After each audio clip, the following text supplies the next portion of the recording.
Salve, Wanyambe. Selamat pagi saudara-saudari yang dikasihi Kristus. Mari kita mengawali hari baru dengan mendengarkan firman Tuhan yang diambil dari Injil Matius pasal 6 ayat 7 sampai dengan 15. Tuhan bersamamu. Inilah Injil suci menurut Matius. Dalam khotbah di bukit berkatalah Yesus, "Bila kalian berdoa, janganlah bertele-tele seperti kebiasaan orang yang tidak mengenal Allah. Mereka menyangka doanya akan dikabulkan karena banyak kata-kata. Jadi janganlah kalian seperti mereka, karena Bapamu tahu apa yang kalian perlukan. Sebelum kalian minta kepadanya, maka berdoalah kalian demikian: Bapa kami yang ada di surga, dimuliakanlah namamu, datanglah kerajaanmu, jadilah kehendakmu di atas bumi seperti di dalam surga. Berilah kami pada hari ini makanan kami yang secukupnya, dan ampunilah kesalahan kami, seperti kami pun mengampuni yang bersalah kepada kami. Dan janganlah membawa kami ke dalam pencobaan, tetapi bebaskanlah kami dari yang jahat. Amin. Karena jikalau kalian mengampuni kesalahan orang, Bapamu yang di surga akan mengampuni kalian pula. Tetapi jikalau kalian tidak mengampuni orang, Bapamu pun tidak akan mengampuni kesalahanmu." Demikianlah sabda Tuhan.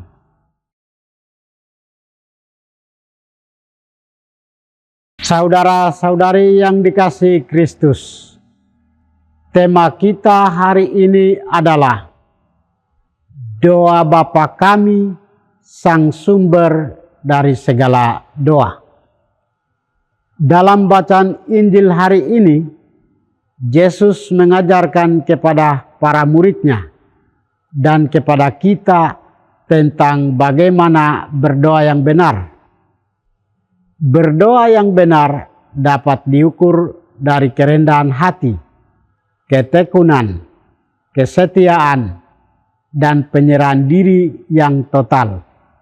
Sebab berdoa berarti komunikasi dari hati ke hati yang penuh keterbukaan dan penyerahan diri, serta kerelaan untuk mendengarkan suara Tuhan. Berdoa bukan untuk show sehingga mempertontonkannya kepada banyak orang. Doa merupakan sumber inspirasi dan kekuatan bagi kita, orang beriman. Doa menjadi sarana komunikasi antara manusia dengan Allah, yang dengannya manusia dapat membangun relasi yang intim bersama Allah.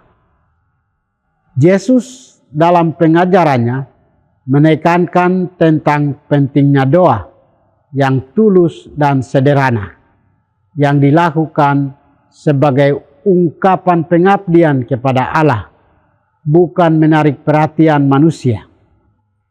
Hanya ketika kita berdoa dengan tulus dan penuh keyakinan, kita membuka diri untuk menerima kasih dan berkat Allah yang melimpah dalam diri dan hidup kita. Untuk itu, Yesus memberikan contoh doa Bapa kami sebagai model yang mengajarkan kita untuk memohon agar kehendak Allah terjadi di bumi seperti di surga. Dia tidak mengajarkan kita berdoa dengan memperbanyak kata-kata dan bertele-tele. Maka Yesus bersabda, "Lagi pula dalam doamu itu, janganlah kamu bertele-tele seperti kebiasaan orang yang tidak mengenal Allah. Mereka menyangka bahwa karena banyaknya kata-kata, doanya akan dikabulkan. Saudara-saudari yang dikasihi Kristus, Yesus mengajarkan doa Bapa kami yang sederhana dan singkat, namun mendalam. Doa yang mempersatukan kita secara lebih intim sebagai anak dan bapa.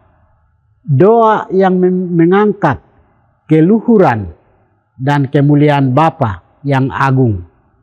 Doa yang mengandung permohonan untuk keselamatan dunia, sesama, dan diri sendiri, baik untuk saat ini maupun kehidupan kekal nanti. Namun, kadang sebagian besar orang karena egonya menganggap doa hanya sebuah formalitas keagamaan. Hal seperti ini yang cenderung membuat orang beriman menjauh dari Allah. Dengan contoh doa Bapa kami, Yesus menunjukkan apa saja yang harus menjadi pokok doa kita. Ada 7 permohonan dalam doa Bapa kami. Ada 3 yang pertama berkaitan dengan kebutuhan kita sehari-hari, makanan, rezeki, dan pengampunan dosa. Dengan menyapa Allah sebagai Bapa, Yesus mengajarkan kepada kita bahwa sebagai Bapa, Allah itu bukan sesuatu kekuatan yang dahsyat yang harus ditakuti atau dijauhi, tetapi Allah sebagai Bapa adalah pribadi yang menyatu, dekat dengan kita, menyapa kita, peduli dan mengasihi kita. Melalui Kristus, kita dapat menghampiri Allah setiap saat untuk membawa persoalan atau pergumulan hidup kita kepadanya. Saudara-saudari, kita sebagai pengikut Kristus dan menjadi anak-anak Allah harus bersatu dalam persaudaraan, saling peduli satu sama lain, saling menyapa, saling mencintai, saling menghargai dan menghormati, dan saling mengampuni satu sama lain dalam kehidupan. Marilah kita mempersembahkan diri dalam kerendahan hati dan membuka diri terhadap kasih serta kerahimannya, dan belajar untuk selalu mendengarkan suara Allah dalam keheningan dalam doa. Tuhan memberkati kita. Marilah kita berdoa. Tuhan, pagi ini kami kembali naikkan puji dan syukur kepadamu.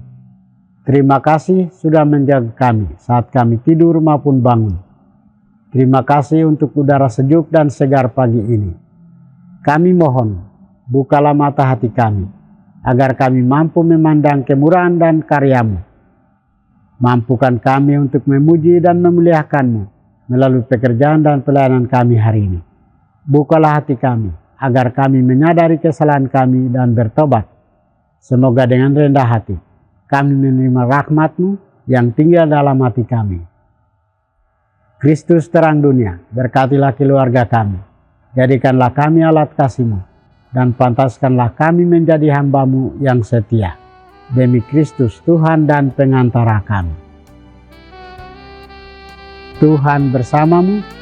Semoga kita sekalian, orang-orang yang kita kasih dan doakan, seluruh aktivitas kita hari ini dilindungi, dibimbing, dan diberkati oleh berkat Allah yang Maha Kuasa, Bapa dan Putra dan Roh Kudus. Amin.